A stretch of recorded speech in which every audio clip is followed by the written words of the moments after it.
Soy Jerome, tengo 18 años y podría decirse que soy una influencer, pero no como la mayoría. No hablo de moda, maquillaje o de viajes. Tampoco he hecho, o al menos todavía, videos bailando. Yo de lo que hablo es de pensiones. ¿Pensiones? ¿A quién le importan las pensiones a los 18 años? Bueno, a mí.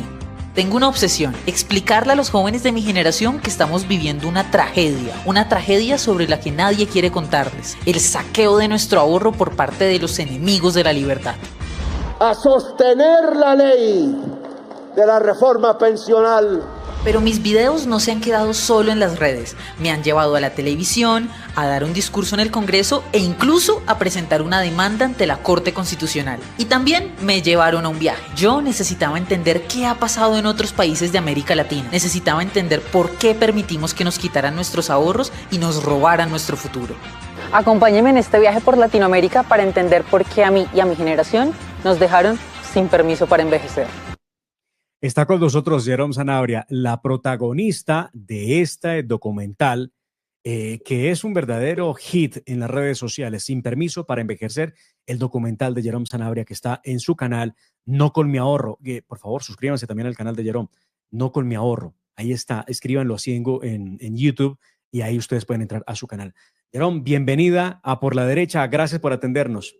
Dimar, buenos días, no, muchísimas gracias, gracias por esta invitación y por esta entrevista y por esta tan buena introducción de nuestro documental. Bueno, Jerome, lo primero que quiero empezar es porque lo has dicho allí en el documental, en el intro. ¿Por qué una niña de 18 años termina preocupada por las pensiones cuando seguramente el 99.9% no le importa las pensiones? Mira, yo dicto clase en pregrado y en posgrado, pero en el pregrado esta pregunta se la hice a mis estudiantes. ¿Ustedes se han preocupado alguna vez por su tema pensional? Es más, no saben qué es pensión. ¿Pero por qué? ¿Por qué, Jerome? ¿Por qué preocupada por las pensiones? Bueno, a mí me pasó, es que es una experiencia personal y yo creo que por eso es la lucha, porque No Con Mi Ahorro resulta siendo una lucha personal. Imagínate que cuando yo estaba en el colegio, cuando yo estaba en décimo, mi papá cumplió la edad pensional, mi papá cumplió los 62 años.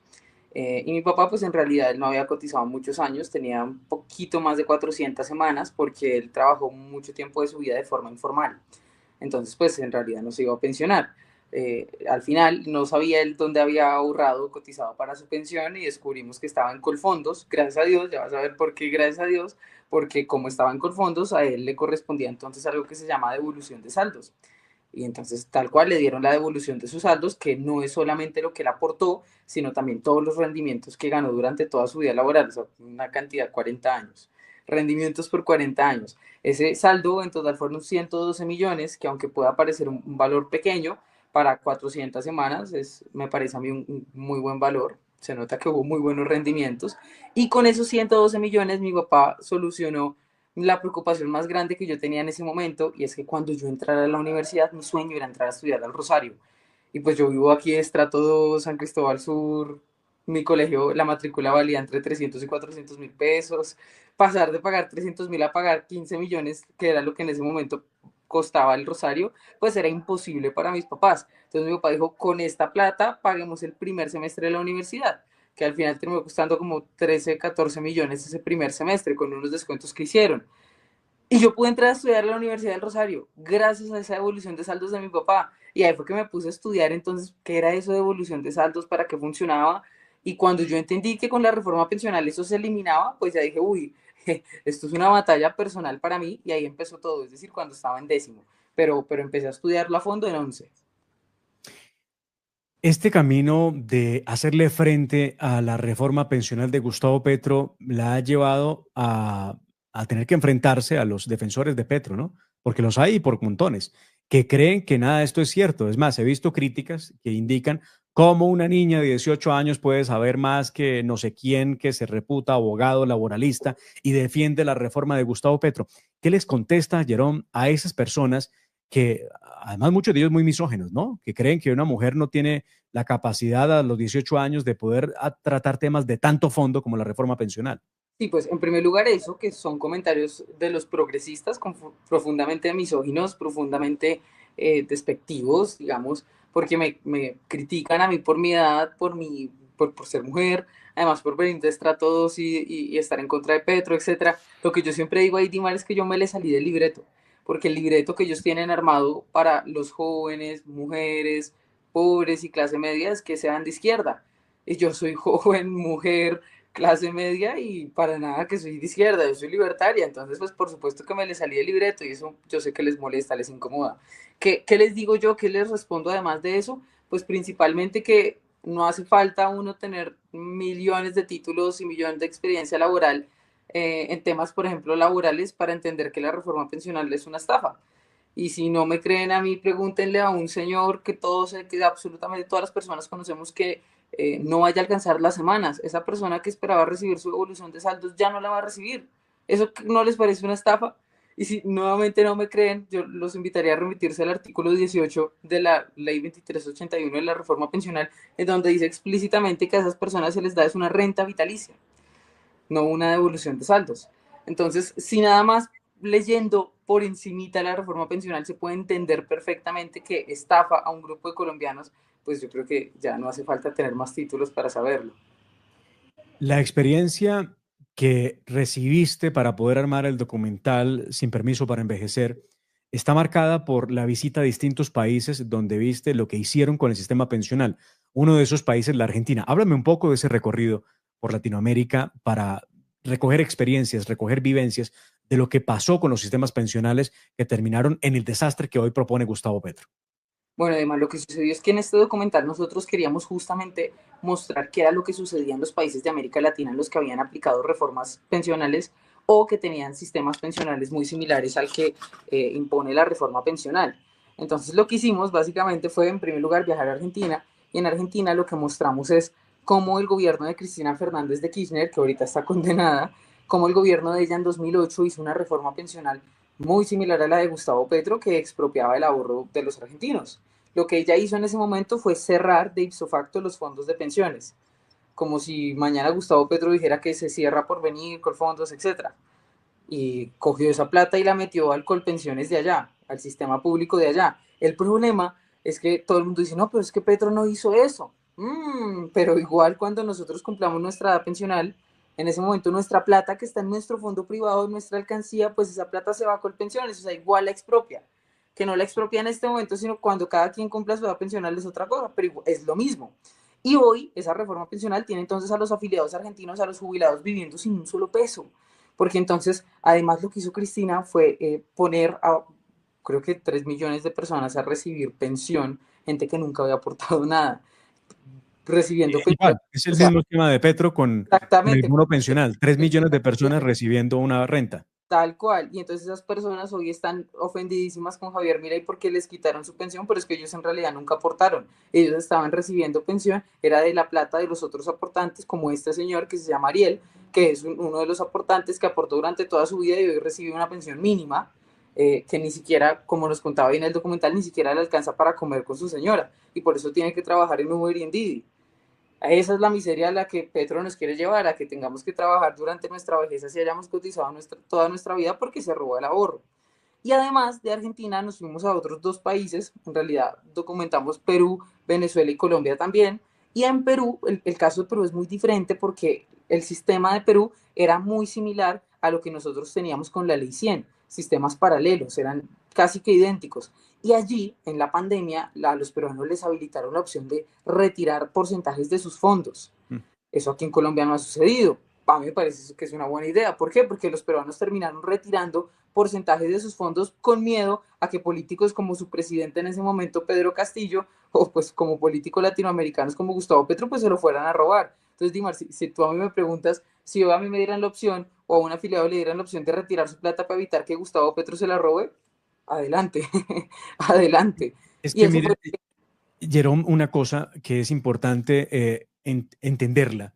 Uh-huh. Cuando hablamos de la pensión, estamos hablando, ojo a esto, de un derecho humano que le pertenece al trabajador por haber prestado un servicio durante un periodo determinado de su vida laboral y por tanto ni un solo centavo le corresponde al Estado ni a nadie distinto que al que trabajó para ahorrar esa plata. Es que la pensión no es un regalo del Estado, es un derecho adquirido del trabajador porque fue el que lo ahorró. Entonces, claro, un Petro, un Pedro Castillo, un Nicolás Maduro, una Cristina Fernández, un de Kirchner, un Evo Morales, son gente que cree que la plata de los demás realmente les pertenece. Y por eso terminamos entonces en esta reforma pensional. Sin duda alguna, y es que ellos están diciéndonos con la reforma pensional que nuestro dinero no es nuestro, porque al usarlo, es decir, al sacar nuestras alcancías de los fondos privados de pensiones, están decidiendo sobre nuestra propiedad privada. Nos están diciendo básicamente esto lo va a manejar el Estado. O sea, Dimar, ellos realmente creen que esa plata les pertenece, ellos creen que esa plata es de ellos y pues eso no es así, eso es nuestro. Pero con la reforma pensional queda claro que en realidad tal vez ni siquiera jurídicamente tal vez nunca fue nuestro. Es muy triste porque nosotros teníamos la ilusión de que sacábamos nuestro dinero de forma mensual para aportar a la pensión pensando que era nuestro, pero pues parece que no, el Estado se lo puede robar cuando quiera y nosotros no podemos hacer nada. El problema del sistema pensional es la reforma, la pirámide que está invertida, ¿no? Son muchos más los que se benefician que los que están cotizando, los que están ahorrando para poder soportar el esquema Ponzi, que es el que maneja la sistema pensional en los países. Y la salida, la válvula de escape, ha sido los fondos privados de pensión. Con esta nueva reorganización que hizo Gustavo Petro a través de la ley de reforma pensional, que esperamos se caiga por abiertamente inconstitucional, ¿cómo quedan las cosas entonces para los colombianos? ¿Qué es lo que tú has logrado entender de todo este nuevo reorganización alrededor del sistema pensional colombiano? Bueno, lo primero es que desde que la reforma pensional, en caso tal de que empiece a regir, ojalá no, ojalá se caiga, pero en caso tal de que empiece a regir, todos los colombianos que no estemos en régimen de transición, es decir, todos los jóvenes y los trabajadores que tengan mujeres menos de 750 semanas y hombres menos de 900 semanas, todos vamos a entrar a cotizar de forma obligatoria en la pirámide de Colpensiones. ¿Qué problemita? Qué pena que están aquí cortando el pasto y se escucha de pronto un poco de ruido por eso. Qué problemita que entremos a cotizar en Colpensiones, porque Colpensiones, tal cual como lo acabas de decir, es una pirámide que ya está invertida, lo que implica que son mucho más los pensionados que las personas que resultan aportando, es decir, que no hay plata para pagar esas pensiones. Entonces, el problema de que nos obliguen además a cotizar a Colpensiones es que, por lo menos para mi generación, significará cotizar toda una vida laboral para que cuando llegue nuestro momento de pensionarnos, pues sencillamente no haya dinero para pagar nuestra pensión. Eso es lo principal, que ahora todos nos vamos a Colpensiones. Y ustedes se preguntarán, bueno, ¿y qué pasó con la plata que yo tenía cotizada previamente en mi fondo de pensiones, lo que había cotizado antes? Ese dinero va a seguir administrándose en su fondo de pensiones, pero en el momento en el que ustedes cumplan la edad de pensión, en este caso mujeres 57 u hombres 62, en ese momento ese dinero que ustedes tenían y que era suyo, se va a trasladar a Colpensiones igual. Entonces, básicamente ya no tenemos la certeza de ya no tenemos ahorro, ya no tenemos dinero que es nuestro, sino que tenemos nuestra plata de forma obligatoria en un fondo común. Y la otra cosa principal, pues digamos para mencionar un detalle muy importante, es el pilar semicontributivo, que es lo que yo venía mencionando de mi papá, que es un pilar que cobija al 80% de personas, es decir, a todas las personas que no logran pensionarse, que sí llegan a la edad pero no a las semanas. A esas personas ahora se les va a obligar a recibir una mensualidad irrisoria que según el Ministerio de Hacienda empieza en 82.000 pesos y en el mejor de los casos, es decir, alguien que tenga 999 semanas y un salario cotizado muy alto, le van a dar hasta el 80% de un salario mínimo, pero en su mayoría son personas que empiezan recibiendo rentas desde 82.000 pesos. Gente a la que antes, con la ley 100, como mi papá, tenían el derecho a esa devolución de saldos, a esos 112 millones que mi papá tuvo. A esas personas ahora les van a dar mensualidades muy pequeñas. Entonces yo creo que si usted tenía la ilusión nuevamente de tener esa plata, su devolución de saldos, gracias a Gustavo Petro, ya no la va a tener. Y va a Eso tener... es importante porque quiero aclararte una cosa, Jerome. Cuando la persona no recibe el saldo, porque lo que van a hacer es a darle pequeñas partidas, ¿no? Mensualmente, y la persona pues muere porque ya por alguna razón, enfermedad, qué sé yo, vejez, pero le quedó dinero. ¿Qué va a pasar con ese dinero que le quedó? Se le queda al Estado y es la muestra máxima del robo de lo que significa la reforma pensional.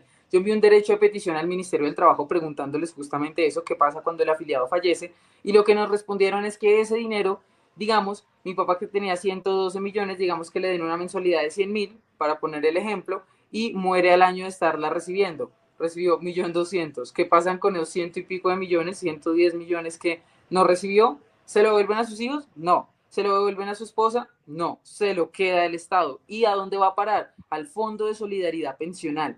Es decir, van a ser solidaridad con su dinero cuando usted fallezca y no se lo van a heredar a nadie. Entonces, si eso no es una expropiación, si eso no es un robo, Dimar, pues yo no sé qué lo sea. Y otra cosa, otro detalle importante es que esta renta vitalicia, las personas, además de que es una renta irrisoria, no la van a recibir en el momento en el que cumplan la edad de pensión, sino que tendrán que esperar 3 años más para recibirla. Y ahí yo me pregunto, bueno, ¿y qué pasa si esa persona llega a fallecer? O sea, si la mujer llega a fallecer antes de los 60, en ese caso, ¿qué pasa con su plata? Pues entonces también se va al Fondo de Solidaridad Pensional y no recibe ni un solo peso de ella, ni un solo peso de sus hijos, ni su esposo, ni nadie. O sea, este pilar semicontributivo es realmente el robo del siglo. ¿Qué ocurriría, tú que hablas todo el tiempo con expertos en el tema, qué ocurriría en caso de que esta reforma no entre en vigencia, que esperamos de verdad? Lo que hizo la Corte Constitucional, que está estudiando Derecho, Jerome, y Historia, Jerome, suelen algunos profesores endiosar a la Corte Constitucional y decir más o menos que la Corte nunca se equivoca. Pues qué cosa más mentirosa. Sí, errónea, claro. Claro que se equivoca. Tanto así que históricamente una ley, cuando en su trámite ha fallado uno de los requisitos de procedibilidad, en este caso el de haberse robado un debate, porque hasta eso se lo roban en este gobierno, el último debate se lo robaron, pues lo que procedía era que se declaraba abiertamente inconstitucional por vicios de fondo insubsanables, en este caso, de forma y de fondo que son insubsanables. Pero la Corte le dio otra oportunidad y lo hicieron peor porque tiene una cantidad de vicios en esa subsanación que esto vale la pena para un caso de análisis constitucional. ¿Cómo es posible? Y el problema jurídico es, procede convocar sesiones extraordinarias en el Congreso de la República con base a un comunicado de prensa de la Corte Constitucional. Hay que tener el auto de la Corte. Y ese auto de la Corte salió 2 semanas después. O sea, si la aprobación ya estaba viciada, la reaprobación está ultra viciada.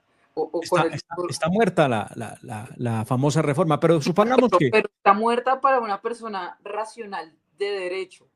Nuevamente, yo aquí tengo mis dudas porque en la Corte Constitucional no es derecho lo que diga Kelsen o lo que diga Hart, o lo que diga incluso la Constitución. En la Corte Constitucional es derecho lo que voten 5 magistrados. Y hay que ponerle mucho cuidado a esto porque mañana miércoles se va a votar para elegir a la nueva magistrada de la Corte Constitucional. Y si se llega a elegir a la magistrada Balanta, que es la candidata de Petro, ahí sí que el presidente tendría las mayorías absolutas de la Corte, y eso implicaría que, nuevamente, reformas como esta, la pensional, o problemas con los que está sucediendo con la reforma de la salud, pues termine todo en manos de Petro, a favor de Petro. Es muy peligroso porque me doy cuenta yo que la Corte Constitucional termina colegislando cuando no debería. Y digo yo, entonces me pregunto muy irónicamente, entonces ¿para qué existe el Congreso si es la Corte la que termina decidiendo al final qué hacer y devolver y volverle a darle vida y darle vida una y otra vez? Y ojalá que se caiga porque realmente el derecho se tiene que caer porque tal como lo dices, hay vicios insubsanables y lo sabía desde el día 1, pero con ese, digamos, con ese precedente de que devolvieron la devolvieron por primera vez a que surtiera el último debate de nuevo, cuando es que en realidad la debieron tumbar. Yo ahorita tengo muchas dudas. Entonces, pues, sí, yo quisiera tener toda la esperanza de decir sí, se cae, pero pues realmente, ojalá, no creo. Esperemos a ver qué va a ocurrir. Jerome, quiero agradecerte por este espacio que nos has dado. Estaremos promocionando tu documental Sin Permiso para Envejecer, que está en el canal No Con Mi Ahorro. Muy fácil, en YouTube, escríbanlo. Ahí ustedes lo van a encontrar. El video ya cuenta con 97,000, casi 100,000 vistas. Excelente, extraordinario. Y es muy corto, muy fácil, 33 minutos para poderlo ver. Así que no se lo pierdan. Jerome, muchas gracias, un fuerte abrazo y muchos éxitos en esta universidad. Muy grande y gracias a todas las personas que vieron esta entrevista y ojalá que vean el documental Sin Permiso para Envejecer en YouTube. Dura 33 minutos. Es muy sencillo de entender porque yo lo explico como si le estuviera explicando a un niño. Entonces, si lo pueden ver con sus familias, si se los pueden enviar a sus familiares, bienvenidísimo. Ojalá que lo podamos compartir mucho. Muchísimas gracias y les mando un abrazo grande, que esta lucha pensional sigue. Atentos, muchas gracias, Jerome. Está con nosotros Jerome Sanabria, una niña que se ha vuelto experta en todos los temas de pensiones en el país. Es ejemplo, ojalá los muchachos tengan esta misma iniciativa de preocuparse por su futuro, de preocuparse por su país, y esta es una buena manera de hacerlo. Por favor, compartan esta entrevista, coméntenla y denle like. Así nos ayudan también montones para poder llegar a muchas más personas que no ven este tipo de contenido. A ustedes gracias. Esto es Por la Derecha de Fundación Escuela Libertad y de la Hora de la Verdad.